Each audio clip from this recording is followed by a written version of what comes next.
محترمو دا یو آیت فضیلت ترته بیانوم او دې پسې یو واقعه د تفسیر صافی کې دا واقعه راغلی ده او د دې واقعې مقصد زموږ دا دی چې کله په تاسو باندې مصیبت راشي، تاسو ته کور کې څه مصیبت راشي، پریشانی راشي یا کاروبار کې راشي یا زموږ دا ډیرونه بار دي مسافر دي، خاص کر د هغوی دپاره دا آیت مبارک دا تلاوت کولو په یادو باندې به تاسو درځي ډېر زیات یو څو الفاظ دي، پوره آیت نه دی، د آیت لږه شان حصه ده.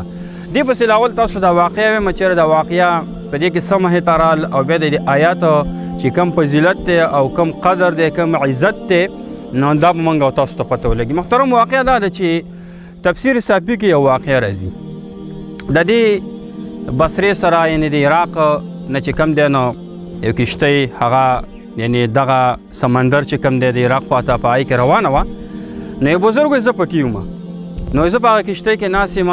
کشتۍ چې کوم دی نو په ورځو مزل ورته، نو لږ مزل یې وکړو، ورځ وه.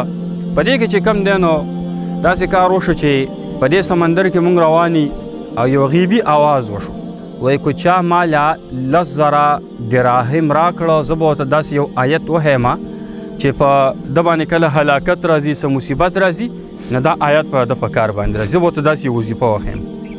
محترمه په دې کې یو کس ناست و، د هغه سره د 10,000 دراهم دا ورسره و.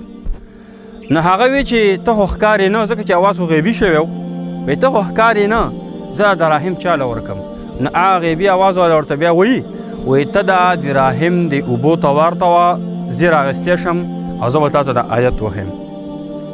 محترمه کله چې هغه د 10,000 چې کومه دراهم دي، دینار دي، دا چې کوم دی نور واړتول، نو کشتۍ کې چې څومره خلک ناست وو هغوی بس ټولو خندا او بړقه جوړه کړله او په دې وجه وخندل، وایي 10,000 دراهم یا دینار وایي دا د سیند ته واړتول، اسې اوبو ویوړه او تا خو چې کوم دی نو اسې اوبو ته واړتول. هغه ورته وایي به ما دې اسې ارتولي، خو د دې به موږ ته ما ته پته ولګي، فضیلت خو معلوم شي. محترمو دا کشتۍ خو ورځ ته ورځ روانه وه، ډېر ورځې سفر و چې 3 ورځې سفر یې وکړو، نو په دې کې په دې سمندر کې طوفان رالی، نو داسې تیز طوفان رالی چې دغه کشتۍ ټولې دړې وړې کړه، چې څومره کسان ناست وو هغې هلاک کړه، مړې کړه، او چا چې د آیت دپاره 10,000 دینار یا دراهم دا د اوبو ته غورځولي وو هغه په یو تخته باندې پاتې شو. نو دا اوس د تخته اوبو روانه کړې ده او دا یو جزیرې ته ټاپو ته ورسېده، چې هلته هغه ټاپو ته ورسېده د اوبو منځ دی، په هغې کې لږه وچه حصه ده، نو هغې کې ګوري یو غټ محل دی.